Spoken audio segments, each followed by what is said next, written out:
everybody. Remember my video about Lindsay appearing in Stuff magazine, her dolls? Well, they are in the magazine right here, and it's out on stands. You can find it at wherever magazines are sold, I suppose, or you can order off their website. But it's out, you can find it. And, you know, speaking of Lindsay, you know, she's my first subscriber, and she never really comments, and we've talked about this, and, you know, she's reasonably told me, well, you know, I'm sitting here when you're doing the videos, so, and we've talked about, you know, whatever you're talking about in the videos quite often, so there's really no need for me to comment. But I still think it'd be fun for her to comment, so I'm going to give her the chance during this video to do a couple of comments. Let's see. Let me do a review first. First off, it is Batman 695 by Tony Daniel. And we're continuing the Mario Falcone story. And, you know, I'm not quite certain where the story's going, actually. You know, Falcone's got some shit going on, the Penguin has some shit going on, we're also looking for Black Mask. This new girl who she is the youngest daughter of Carmine Falcone, she claims. Neat. She's running around in sort of a Catwoman mask. And I don't know. Are we going to get is Catwoman going to get a sidekick out of this? I don't know. Or at least a teenage version, like maybe Catgirl. And Dick Grayson and Jeremy Arkham compare notes about what's going on with the Black Mask. And, oh, and the Reaper shows up too. I'm beginning to think it's not the Reaper from the Mike Barr, Todd McFarlane miniseries a year or two. I think it's a Reaper from an earlier time, which may have been a reference in that story. I don't know, it's a long story. But pretty exciting. The story keeps moving, even though I'm not quite sure where we're going. 4 round chips. And the art looks good too. Hey, Lindsay, do you want to throw in a comment? First comment! No, never mind. Here is Batman, let's see, Widening Gyre, Kevin Smith and Walt Flanagan, issue 4. It's a little late, but, you know, not too bad on Kevin Smith's, you know, schedule. I mean, it's still within a year, so that's not bad. Crazy Quilt is pretty violent in this story, sewing his eyes shut. And it gives a little history on Batman's kooky villains, and then how they eventually progressed into really scarier villains. And I think this story is basically about his relationship with Silver St. Cloud. I mean, I think they've kind of dropped the goat guy. I mean, he does make an appearance in this, and I do like the goat guy. It's funny, he just casually takes his mask off in front of Batman, which shocks him. It's like, you know, hey, you know, it's a little early in a relationship to do that. And yes, I understand the metaphor there. And, you know, Joker's on the cover in high heels, no less, but he doesn't really appear in the book.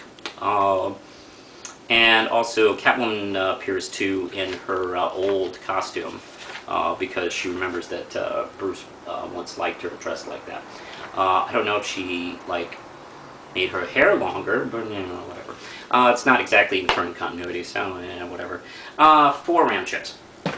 And the greatest, most successful piece of fan fiction ever, Blackest Night. It is issue 6, and what happened here? They're trying to do something, then those guys attack, and then they're doing that, and then an ad. The ad was pretty good. Oh, and then a whole bunch of characters become, for some reason, new lanterns, like Scarecrow and Luthor, and Flash. Flash becomes a blue lantern, which is hilarious because his costume turns blue. He looks like he looks like Captain America. I mean, they have pretty much the same costume, and you make him blue, he looks just like Captain America. And also Luthor becomes an orange lantern. Poor Mara becomes a red lantern, so she's got to spit up red juice the whole time. Wonder Woman actually breaks free of the Black Lantern hold and becomes a Star Sapphire, and Scarecrow becomes a Yellow Lantern, which, you know, his costume in the Yellow Lantern thing really doesn't work. So, I don't know, I'm getting a little more excited But, you know, it may have something to do with the fact that, you know, it's like being on a long car trip and you see a sign that says 10 miles to your destination. You get kind of excited. That's kind of like this issue.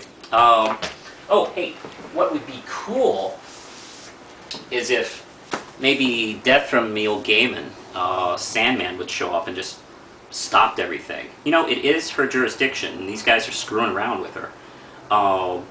Her stuff here, so it could happen. And, of course, they can't get, you know, the rights from Neil Gaiman to do that, so that's not going to happen, unfortunately. But how cool would that be if she just stopped and said, you know what, done.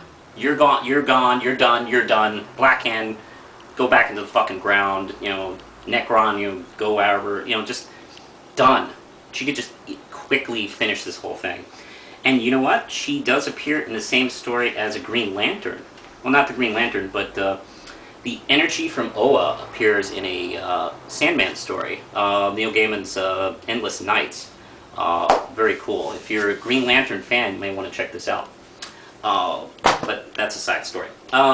Blackest Night, Wonder Woman #2. We jump right. She's going to attack, you know, join the others and attack the Black Lanterns.